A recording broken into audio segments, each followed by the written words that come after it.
Hello friends, welcome to cooking dream channel. இன்றைக்கி ஒரு சூப்பரான டேஸ்டான குடமிளகா மசாலா தாங்க பார்க்க போகிறோம். வாங்க எப்படி செய்கிறதுன்னு பார்ப்போம். ஃபஸ்ட்டு ஒரு பாத்திரம் எடுத்துருக்கேங்க. பாத்திரம் நல்லா காஞ்சதுக்கப்புறமேட்டு தேவையான அளவு எண்ணெய் ஊற்றிக்கலாம். எண்ணெய் நல்லா காயட்டும். காஞ்சதுக்கப்புறமேட்டு கடுகு சேர்த்துக்கலாங்க. கடுகு வந்து நல்லா பொரியட்டுங்க. பொரிஞ்சோடனே நான் ஒரு பெரிய வெங்காயம் நல்லா நீள நீளமாக கட் பண்ணி வச்சுருக்கேன், அதை சேர்த்துருக்கேன். அதோட கொஞ்சம் போல் கருவேப்பிலை, இது எல்லாமே சேர்த்துட்டு நல்லா வதக்கி விட்ருங்க வெங்காயத்தை. வெங்காயம் வந்து ரொம்ப வதங்கின அவசியம் இல்லை, ஓரளவுக்கு வதங்கினாலே போதுங்க. அதனால் நல்லா வதக்கி விட்ருங்க. அடுப்பை வந்து நல்லா சிம்மிலே வச்சு வதக்கி விடுங்க.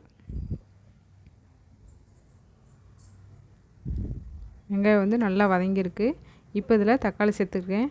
நான் வந்து ஒரு பெரிய தக்காளி சேர்த்துருக்கேங்க. இது இந்த ஆப்பிள் தக்காளி தான் சேர்த்துருக்கேன். தக்காளியும் வெங்காயமும் நல்லா வதங்கட்டும். உப்பு எதுவுமே சேர்க்கலைங்க. இது வெங்காயம் தக்காளி மட்டும் நல்லா வதங்கணும். நல்லா மட்டும் வதக்கி விட்ருங்க. இதை ஒரு தட்டு போட்டு மூடி நல்லா மட்டும் வதக்கி விட்டுறலாம். தக்காளி பாருங்கள், இப்போதைக்கு நல்லா வதங்கிடுச்சு. ரொம்ப அந்த தோல் வெளியேற அளவுக்கு அந்த அளவுக்குலாம் வதங்கணும் அவசியம் இல்லை, ஓரளவுக்கு வதங்கினாலே போதும். அப்போ தான் சாப்பிடும்போது லைட்டாக அந்த தக்காளியோட டேஸ்ட் வந்து தெரியும். இல்லாட்டா தோல் அளவுக்குலாம் வதங்கணும் அவசியம் இல்லை. இப்போ நம்ம காயை சேர்த்துக்கலாம். குடமிளகா வந்து மீடியம் சைஸில் 2 குடமிளகா எடுத்திருக்கேன். அது நல்லா இந்த அளவுக்கு நீள நீளமாக கட் பண்ணி சேர்த்துருக்கேன். உங்களுக்கு நீங்கள் குட்டி குட்டியாக கட் பண்ணணும் அப்படின்னாலும் குட்டி குட்டியாக கட் பண்ணிக்கோங்க. இப்போ இந்த காய்க்கு தேவையான அளவு உப்பு சேர்த்துக்கலாங்க. உப்பு சேர்த்து நல்லா வதக்கி விட்ருங்க.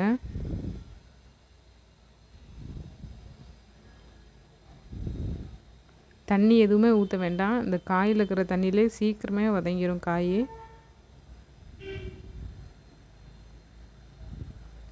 இது வந்து நல்லா வதக்கி விட்ருங்க. கொஞ்ச நேரத்தில் அதிலே தண்ணிலாம் விட ஆரம்பிச்சிரும். அதனால் அடுப்பை மட்டும் சிம்மிலே வச்சு வதக்கி விடுங்க, சூப்பராக வந்துடும். இப்போ மூடி நல்லா காயை வேக வச்சிடலாம். பாருங்கள், ஒரு 2 நிமிஷம் கிட்ட ஆகிருக்கு.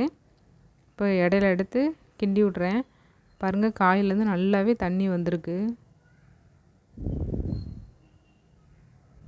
பாருங்கள், தண்ணியே ஊற்றலாம், ஆனால் எந்த அளவுக்கு தண்ணி வந்திருக்குன்னு. அதனால் இந்த தண்ணியை வந்து இந்த தண்ணியிலே போதும், காய் நல்லா வெந்துடும். தண்ணி மட்டும் ஊற்றுனீங்கன்னா ரொம்ப தொக்காட்டம் ஆயிரும், கிரேவி மாதிரி ஆயிரும். இப்போ மூடி ஒரு 2-3 நிமிஷத்துக்கு விட்டுறலாங்க. காய் பாருங்கள், நல்லா கண்ணாடி மாதிரி வதங்கிருச்சு. இடையில மட்டும் நல்லா எடுத்து கிண்டி மட்டும் விட்டுருங்க.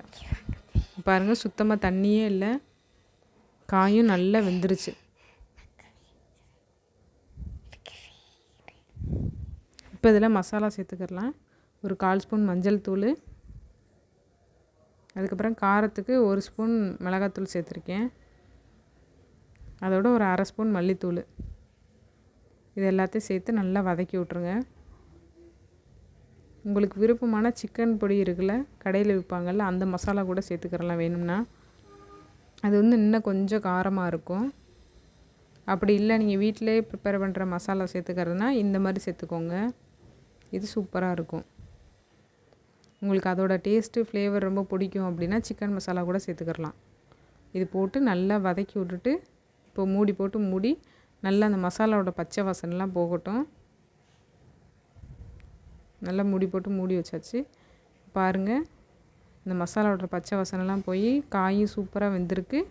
அந்த மசாலாலாம் நல்லா சேர்ந்துருக்கு. உப்பு உரப்பு வேணுன்னா செக் பண்ணிக்கோங்க. உரப்பு பத்தலை அப்படின்னாலும் சேர்த்துக்கோங்க. இந்த சாம்பார், ரசம் எல்லாத்துக்குமே சூப்பராக இருக்குங்க. ரசத்துக்கு தான் அல்டிமேட்டாக இருக்கும். தயிர் சாதத்துக்கு கூட வச்சு சாப்பிட்லாம், சூப்பராக இருக்குங்க. கண்டிப்பாக நீங்களே இதே மாதிரி வச்சு பாருங்கள். மேக்ஸிமம் நிறைய பேர் குடமிளகா வந்து இந்த மாதிரி பொரியல் மசாலா அந்த மாதிரிலாம் பண்ண மாட்டாங்க. ஃப்ரைட் ரைஸு அந்த மாதிரி தான் நம்ம செய்வோம். இந்த மாதிரி ட்ரை பண்ணி பாருங்கள். பார்த்துட்டு உங்களோட ஃபீட்பேக்கை சொல்லுங்கள். கண்டிப்பாக நம்ம சேனலை சப்ஸ்கிரைப் பண்ணி வச்சுக்கோங்க. தேங்க்ஸ் ஃபார் வாட்சிங்.